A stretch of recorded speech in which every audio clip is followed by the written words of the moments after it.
सुप्रभात बच्चों, वित्तीय साक्षरता के नए पाठ में आपका स्वागत है। इस गतिविधि में आप विश्वास परिवार के द्वारा बचत करने के बारे में और विस्तार से जानेंगे। इसके साथ साथ आपको बैंकिंग की प्रक्रिया के हर चरण से अवगत कराया जाएगा।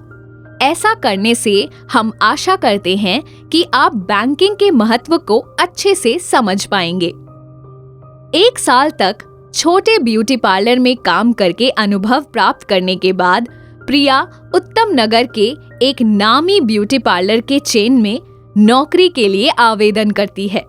काफी सरलता से इंटरव्यू की प्रक्रिया को पास करने के बाद उसे इस चेन के साथ नौकरी मिल जाती है। नई नौकरी मिलने के बाद उसका मासिक वेतन पहले से बढ़कर 8,000 हो जाता है। एक दिन गौरी और प्रिया के चाचा विकास उनके घर आते हैं। बातों बातों में वो प्रिया से कहते हैं, नई नौकरी लगने पर तुम्हें बधाई हो। तुम्हारे बाबा से खबर सुनकर बहुत खुशी हुई। क्या इस नई नौकरी के वेतन में से तुम कुछ पैसों की बचत कर पा रही हो? हाँ, मैं हर महीने अपने वेतन से थोड़े पैसे बचा लेती हूँ। बहुत अच्छे। इन पैसों को तुम कहाँ रखती हो? कुछ समय पहले तक मैं बचाए हुए पैसों को एक डब्बे में करके अपनी अलमारी में रखा करती थी।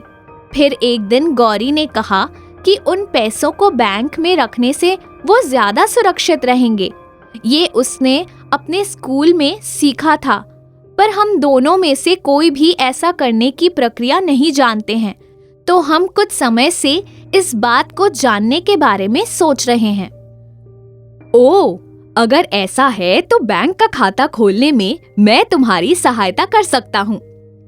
पर मेरी जमा पूंजी बहुत अधिक नहीं है। क्या इतने कम पैसों से मेरे लिए बैंक खाता खुलवाना संभव होगा? मेरी बच्ची, परेशान न हो। बैंक में खाता खुलवाने के लिए अधिक पैसों की आवश्यकता नहीं है। मैं उत्तम नगर अपने खाते से जुड़े किसी काम के लिए आया हुआ हूँ।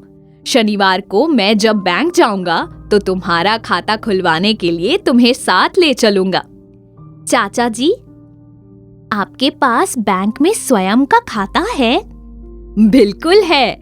मैं जहाँ काम करता हूँ वहाँ हमारा वेतन सीधे हमारे खाते में जमा कर दिया जाता है। इसके बाद मैं महीने के खर्चे की आवश्यकता के अनुसार बैंक से निकलवा लेता हूँ। बाकी बचे पैसे मेरे अकाउंट में ही रहते हैं। बैंक में खाता खुलवाने के लिए हमें क्या करना होगा? खाता खुलवाने के लिए तुम्हें बस 2 पासपोर्ट साइज फोटो और अपने केवाईसी दस्तावेजों के कुछ कॉपी की आवश्यकता है। केवाईसी दस्तावेज क्या होते हैं? केवाईसी यानी नो योर कस्टमर, नए खाते खोलते समय बैंक के द्वारा की जाने वाली एक अनिवार्य प्रक्रिया है, जिसके द्वारा बैंक ग्राहक को पहचानती और स्थापित करती है ताकि पैसों से जुड़ी धोखाधड़ी ना हो सके। केवाईसी के दस्तावेज कई तरह के होते हैं, जैसे कि passport, voter ID card, driving licence, Aadhaar card, NREGA card, PAN card.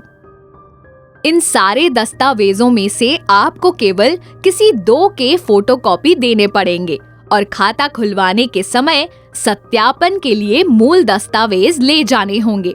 ये सब बताने के बाद वो प्रिया को बताते हैं कि तुम्हें इन दस्तावेजों के साथ एक भरा हुआ बैंक अकाउंट ओपनिंग फॉर्म भी जमा करना होगा। ये फॉर्म बैंक से ही उपलब्ध मिलते हैं और इन्हें काले इंक के पेन से भरना होता है। आपको खाते में डिपॉजिट करने के लिए कुछ पैसे भी जमा करने पड़ेंगे। बैंक में कई प्रकार के खाते होते हैं। इनमें से सबसे आम बचत खाता और चालू खाता होता है। हम तुम्हारे लिए एक बचत खाता खुलवाएंगे। एक चालू खाते में हमें हर समय एक न्यूनतम राशि खाते में रखनी होती है। ये राशि कितनी होगी ये बैंक पर निर्भर करती है, पर अगर हम इस न्यूनतम राशि को नहीं जमा रख पाते हैं तो हर महीने हमें बैंक को एक जुर्माना देना पड़ता है। धन्यवाद चाचा जी, शनिवार के दिन मैं आपके साथ बैंक चलूंगी और आपकी सहायता से अपना खाता खुलवा लूंगी। शनिवार को सुबह सुबह विकास चाचा, प्रिया और गौरी अपने गांव में स्थापित ईस्ट बैंक ऑफ इंडिया में जाते हैं। वहां पर उनकी मुलाकात गुप्ता मैडम से होती है, जिनकी प्रिया और गौरी दोनों ही बहुत आदर करते हैं। हालांकि वो जानते थे कि गुप्ता मैडम कहीं काम करती हैं। वो नहीं जानते थे कि Gupta madam east bank of India में काम करती हैं। हेलो विकास, हेलो प्रिया, आप दोनों कैसे हैं? आज आपका बैंक में कैसे आना हुआ? हेलो गुप्ता मैडम, मैं ठीक हूँ। आज मैं अपनी भतीजी प्रिया का बैंक खाता खुलवाने आया हूँ। मैं चाहता हूँ कि वो अपनी आय को समझदारी से नियंत्रित करना सीख सके। ये तो बहुत अच्छी बात है। हर नौकरी पेशा व्यक्ति को अनिवार्य रूप से अपना एक बैंक खाता खुलवाना चाहिए, ताकि वो अपने पैसों को समझदारी से खर्च और बचा सके। आप दोनों यहाँ 2 मिनट रुके, मैं खाता खोलने के लिए आवश्यक फॉर्म लेकर आती हूँ। गुप्ता मैडम फॉर्म लेकर वापस आती हैं और प्रिया को उसे भरने का आदेश देती हैं। प्रिया उन्हें अपने साथ लाए हुए दस्तावेज दिखाती है। प्रिया, इन दस्तावेजों के फोटोकॉपी पर अपना हस्ताक्षर कर दो और फॉर्म में दी हुई जगह पर ये तस्वीरों को चस्पा कर दो। अगर तुम्हें किसी प्रकार की सहायता की आवश्यकता हो तो मुझे बिना संकोच पूछ लेना। आप प्रिया के द्वारा भरे हुए बैंक अकाउंट फॉर्म का उदाहरण देख सकते हैं। विकास चाचा प्रिया की फॉर्म को भरने में सहायता करते हैं और प्रिया उनसे प्रक्रिया से जुड़े सवाल पूछती रहती है। प्रिया के सवालों के जवाब है: हर बॉक्स में केवल एक बड़ा अक्षर लिखा जाता है। हर शब्द के बीच में जगह छोड़नी होती है। कस्टमर टाइप, पेशे वाले स्थान पर उसे सर्विस लिखना होगा, क्योंकि वो स्वयं का व्यवसाय नहीं चला रही है। वेतन की राशि या तो मासिक या तो वार्षिक होनी चाहिए। क्या आपको चेकबुक और एटीएम कार्ड की जरूरत होगी? इसे पढ़कर प्रिया को उलझन होती है। वो गुप्ता मैडम से चेकबुक और एटीएम कार्ड के बारे में विस्तार से पूछती है। चेकबुक एक फोल्डर या एक छोटी सी पुस्तिका होती है, जिसमें कई सारे चेक बने रहते हैं। चेक पैसों की लेन देन के लिए विशेष कागज होते हैं।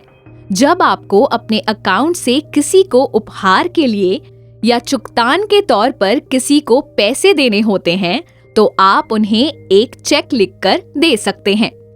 चेक एक ऐसा कागज है जिसके माध्यम से आपने बैंक अकाउंट से किसी और को एक विशिष्ट राशि देने का अनुरोध करते हैं। ये राशि केवल उस व्यक्ति को जाती है जिसका नाम आपके लिखे चेक पर रहता है। वो व्यक्ति चेक के द्वारा उस राशि को अपने बैंक में ट्रांसफर करवा सकता है। ये पैसे 1-2 दिन में आपके अकाउंट से अन्य अकाउंट में ट्रांसफर हो जाते हैं। चेक की विशेषताएं। चेक एक दस्तावेज है जिसके माध्यम से खाता धारक अपने बैंक खाते से माल या सेवाओं के बदले पैसों की पेमेंट करने का आदेश दिया जा सकता है।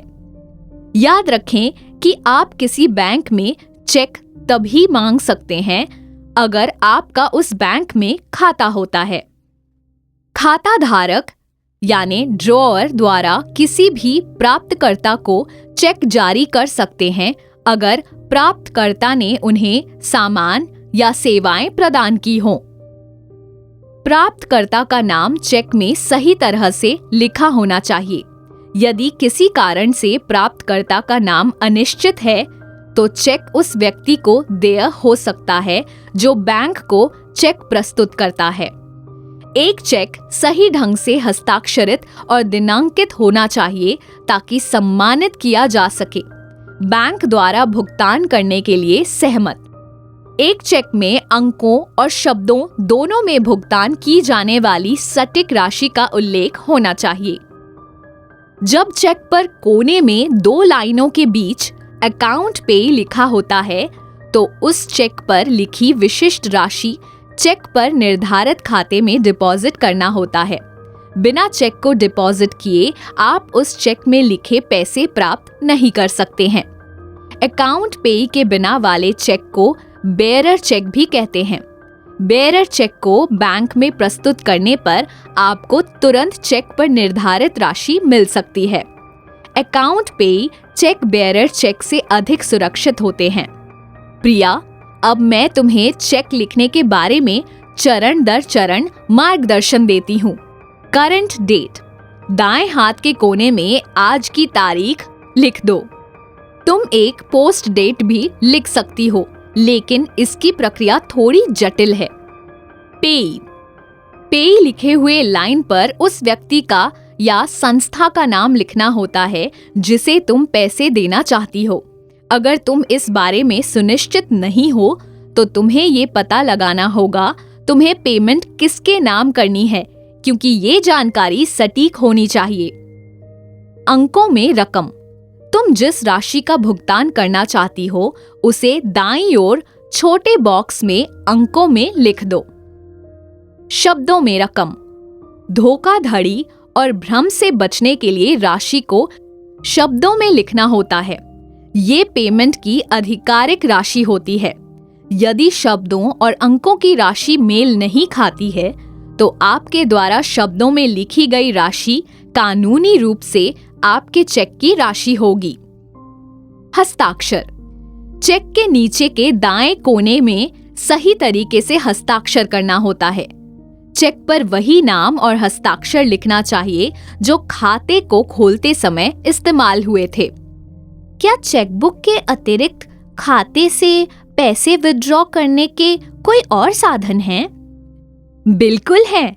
खाते से हम पैसे विथड्रॉवल स्लिप और एटीएम कार्ड के द्वारा भी निकाल सकते हैं। एटीएम कार्ड क्या होता है? एटीएम कार्ड एक पिन आधारित कार्ड है जिससे हम ऑटोमेटेड टेलर मशीन से पैसे निकाल सकते हैं। ये कार्ड आपके सेविंग्स अकाउंट या वित्तीय संस्थान से जुड़ा होता है। एटीएम कार्ड के द्वारा निकले पैसे आपके अकाउंट से तुरंत कटते हैं। इस कार्ड के इस्तेमाल के लिए आपको एक गुप्त पिन दिया जाता है। आपके पैसों की सुरक्षा के लिए आपको इस पिन को किसी के साथ बांटना नहीं चाहिए। प्रिया चेकबुक और एटीएम कार्ड दोनों लेने का निर्णय करती है। ये सारी जानकारी के साथ साथ वो प्रिया को बताती हैं कि बैंक में खाते लोग अपने नाम पर खोल सकते हैं, किसी और के साथ मिलकर खोल सकते हैं। क्योंकि प्रिया फिलहाल के लिए खाता केवल अपने प्रयोग के लिए खोलना चाहती है, वो सेल्फ पर चिन्ह लगा देती है। इसके बाद वो फॉर्म पर अपना हस्ताक्षर करती है और निर्धारित जगह पर अपनी एक फोटो चिपकाती है। दूसरी पासपोर्ट फोटो को वो फॉर्म के साथ बैंक में जमा कर देती है। तुम 1000 रुपए की राशि से बैंक में खाता खुलवा सकती हो। फॉर्म के साथ प्रिया 1000 रुपए गुप्ता मैडम को जमा कर देती है, जो फॉर्म को जमा करने से पहले उसकी पुनः जांच करती है। आगे प्रिया को गुप्ता मैडम के सामने एक हस्ताक्षर कार्ड में अपना हस्ताक्षर दर्ज करना होता है। उसकी तस्वीर हस्ताक्षर कार्ड पर लगी है और उसे कार्ड पर कई बार अपने हस्ताक्षर दर्ज करने होते हैं। प्रिया, अपना किया हुआ हस्ताक्षर अब से हमेशा याद रखना, क्योंकि सही हस्ताक्षर के बिना तुम अपने खाते से पैसे नहीं निकलवा पाओगी। 2 दिन बाद वापस बैंक में आ जाना। मैं तुम्हें एक पासबुक दे दूंगी जिसमें तुम्हारे खाते से जुड़ी सारी जानकारी दी हुई होगी। इस रसीद को ध्यान से रखना, क्योंकि ये बहुत आवश्यक है। धन्यवाद गुप्ता मैडम। वैसे पासबुक क्या होता है? पासबुक एक छोटी पुस्तिका है जिसमें तुम्हारे अकाउंट से हुए सारे खर्चे और उसमें डिपॉजिट हुए सारे पैसे रिकॉर्ड किए जाते हैं। इसकी मदद से आप अपने अकाउंट से होने वाली सारी गतिविधियों को नियंत्रित कर सकते हैं। प्रिया ये सब काम समाप्त करने के बाद बहुत प्रसन्न महसूस करती है और अपने चाचा विकास का आभार व्यक्त करती है। घर जाते समय वो बैंकिंग के बारे में सीखी हुई सारी चीजों को याद रखने की कोशिश करती है। वो सोचती है कि गौरी बहुत सौभाग्यशाली है कि वो वित्तीय साक्षरता के बारे में इतनी कम उम्र में सीख पा रही है।